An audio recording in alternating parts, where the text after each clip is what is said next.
Hello বন্ধুরা, কেমন আছে সবাই? ভিডিও শুরুতেই সকলকে জানাই শুভ সকাল। যদিও এখন সকাল বলা যায় না, কারণ ঘড়ি কাঁটায় প্রায় 11টা 10 মতো বেজে গেছে। এদিকে দেখো, ব্রেকফাস্টের পর আমি চা খাচ্ছি, আর ঈশানবাবুর এদিকে কিন্তু রীতিমতো দুষ্টুমি চলছে। যেই দেখেছে মা ক্যামেরাটা একটুখানি অন করেছে, সেই কিন্তু দেখো বন্দুক নিয়ে একদম দুষ্টুমি করতে চলে এসেছে। তো দেখো, এখন চা খাচ্ছি আর ভাবছি কি রান্না করা যায় দুপুরের। এদিকে ভাবলাম তোমাদের সাথে একটুখানি সকাল সকালই ভিডিওটা শেয়ার করব, মানে স্টার্ট করব, কিন্তু যাই হোক, ব্যস্ততার কারণে খুব সকাল সকাল আমি ভ্লগটা স্টার্ট করতে আজকে পারিনি, তাই জন্য 11টা থেকেই স্টার্ট করলাম। আর এমনিতে তো আমি তোমাদের সঙ্গে খুব একটা বড় মতো ভ্লগ আর কি শেয়ার করতে পারি না, তাই মিনি রিলস এগুলোই শেয়ার করে থাকি, তাই আজকে ভাবলাম একটা ভ্লগই শেয়ার করা যাক। তো আশা রাখবো সবাই কিন্তু আমার ভ্লগটা দেখবে, কেউ স্কিপ না করে।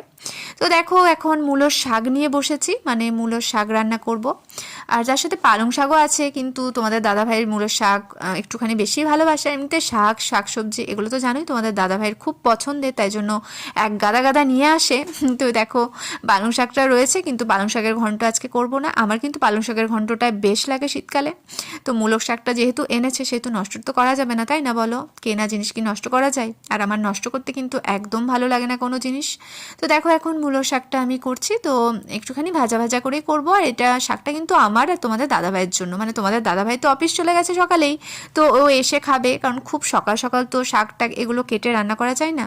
তো এদিকে রান্না করতে করতে ঈশানবাবু নিয়ে চলে এসেছে আমার জন্য রোল, মানে আমার জন্য ঠিক না, ও নিজের জন্যই নিয়ে এসেছিল রোল, কিন্তু আমায় আর কি দেবে, কারণ ও কোনো কিছু কিন্তু আমাকে না দিয়ে খায় না। মানে আমরা যেটাই খাই কিন্তু সেটা কিন্তু মা ছেলে সবসময় শেয়ার করে খায়। তো এদিকে রোলটা কিন্তু বেশ ভালোই লাগছিল, কারণ রান্নার মাঝে এরকম যদি কেউ রোল এনে দেয় তো খেতে কিন্তু বেশ ভালো লাগে।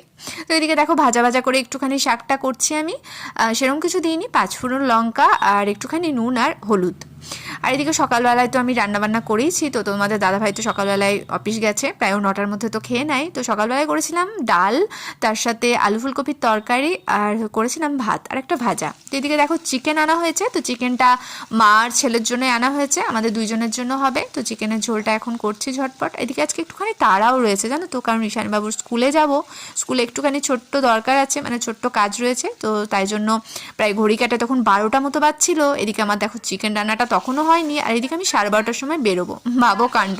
তো ঝটপট করে চিকেনটা রান্না করছিলাম, তো চিকেনটা আমি দমে দিয়েই কিন্তু স্নানে চলে গেছিলাম, কারণ চিকেনটা তাড়াতাড়ি করে আর কি করতে হবে। এদিকে আমরা এসেই আর কি খাবো এরকমটাই প্ল্যান করেছিলাম, কারণ অত তাড়াতাড়ি তো খাবার খাওয়া যায় না, কারণ তখনই আর কি ব্রেকফাস্টটা করতে দেরি হয়ে গেছিলো। তো দেখো, এদিকে আমি চিকেনটা ঝটপট করে কষাচ্ছি, বেশ ভালোই হয়েছিল কিন্তু টেস্ট চিকেনের। তো তোমরা আশা করি দেখেও বুঝতে পারছো, আর এমনিতে শীতকালে চিকেনটা খেতে কিন্তু বেশ ভালোই লাগে, ঈশানেরও খুব পছন্দ চিকেনটা। তো দেখো, ঝটপট করে আমি চিকেনটা কষিয়ে নিচ্ছি, তো তারপর এবার দমে